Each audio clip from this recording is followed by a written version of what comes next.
చిన్నారి గూడు. ఒక అడవి అంచున చిన్న గ్రామం ఉండేది. ఆ గ్రామంలో ఓ చిన్న పాప ఉండేది. ఆ పాప పేరు చిన్నారి. ఆమెకి పక్షులు అంటే ఎంతో ఇష్టం. ప్రతి ఉదయం మేల్కొన్న వెంటనే ఇంటి వెనుక ఉన్న వృక్షాల దగ్గరకు వెళ్ళి పక్షుల పాటలు వింటూ ఆనందించేది. ఒకరోజు ఆమెకి వింత ఆలోచన వచ్చింది. నేను పక్షుల కోసం ఓ చిన్న గూడు తయారు చేస్తే ఎలా ఉంటుంది అని. వెంటనే చిన్నారి తన పనిలోకి దిగింది.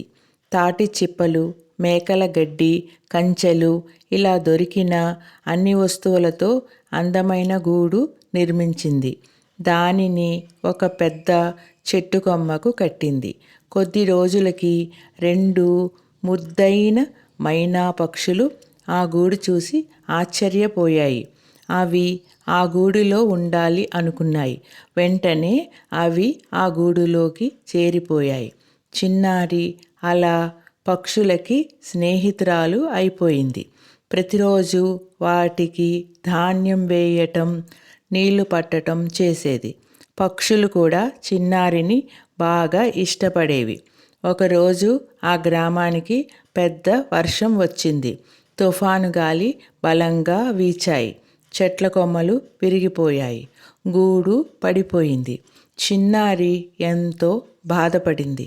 నా స్నేహితులకు ఏమైంది అని ఆమె తల్లడిల్లిపోయింది. వర్షం తగ్గిన వెంటనే బయటకు వెళ్ళి చెట్టు కింద పడిపోయిన గూడును గమనించింది.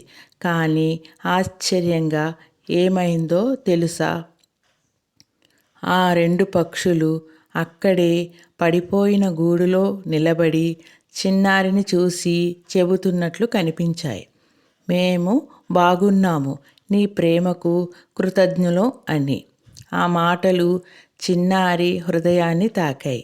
ఆమె సంతోషంతో వెంటనే మరొక గూడు నిర్మించి మరింత బలంగా చెట్టుకు కట్టింది.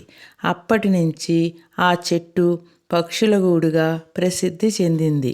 చిన్నారి పేరు పక్షుల మిత్రురాలిగా మారిపోయింది.